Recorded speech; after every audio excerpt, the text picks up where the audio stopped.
प्यारे छात्रों, जैसा कि अभी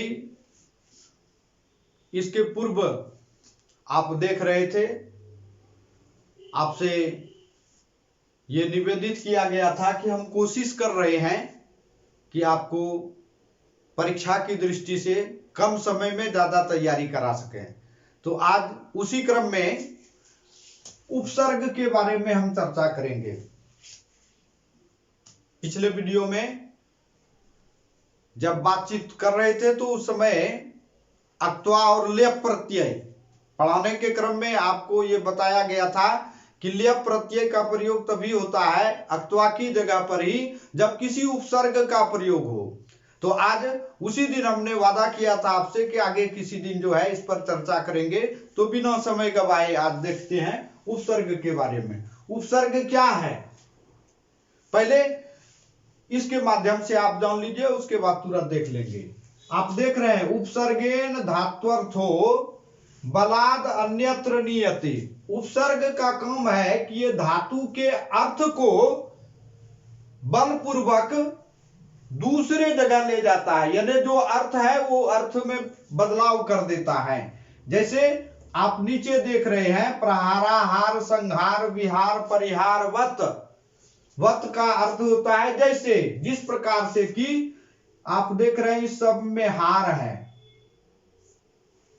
और इसके पहले अलग अलग उपसर्ग लगाया जा रहा है। तो हार का मतलब आप ऐसे समझ रहे हैं हार ना, लेकिन इसके पहले जब प्र उपसर्ग लग गया तो देखिए क्या बन गया, प्रहार हो गया, जिसका मतलब बदल गया, किसी के ऊपर आक्रमण करना। अब देखिए ये है आहार। आहार का मतलब क्या होता है, भोजन। संहार,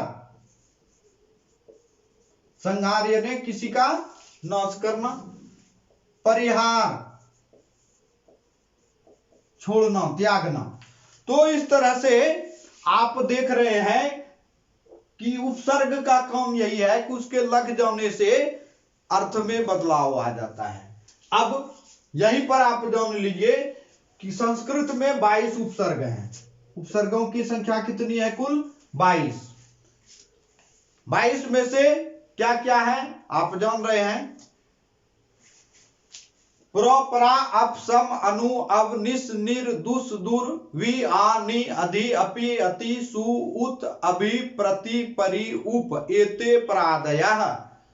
वहां पर इतना गिनाया गया कि ये जो गिनाए गए हैं नाम ये 22 है संख्या में। और आपको परीक्षा की दृष्टि से देखना है परीक्षा में किस तरह से सवाल पूछे जाते हैं। तो पहले आप इस पर ध्यान दीजिए कि ये जैसे कि बना, तो ये पहला जो है इसका ये है जैसे प्रहार लिख देगा आपको, और वहां पर दिया जाएगा कि इसमें किस उपसर्ग का प्रयोग हुआ है। आप जानते हैं कि उसमें विकल्प दिया रहता है। तो जैसे ही आप देखेंगे उपसर्ग इसमें कौन सा लगा हुआ है, शब्द के पहले उपसर्ग लगता है। तो हार जो है शब्द है, प्रो लगा। आप जहां भी प्रो देखेंगे इसको जो है टिक करेंगे, वहां गोला लगाने के लिए रहता है, ऐसे गोला लगा देंगे, खेल खत्म हो गया आपका। अब दूसरे में देखिए आहार है, तो कौन सा उपसर्ग लगा हुआ है, देखते ही आप झट से पहचान जाएंगे कि इसमें शब्द तो ये है तो उपसर्ग ये हो गया, तो ये आ वाले पर गोला लगा देंगे।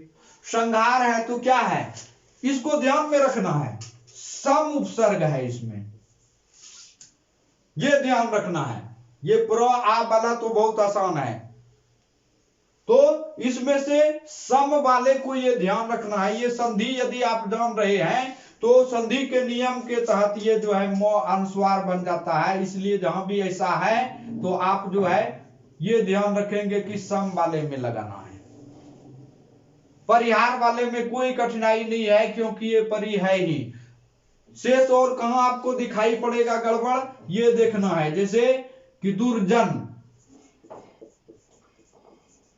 तो यहां पर आपको ध्यान रखना है कि जहां पर इस तरह का है तो ये उपसर्ग है दुर, निर, निर्जन में ये ध्यान रखना है कि रो जो है ये रेप बन जाता है।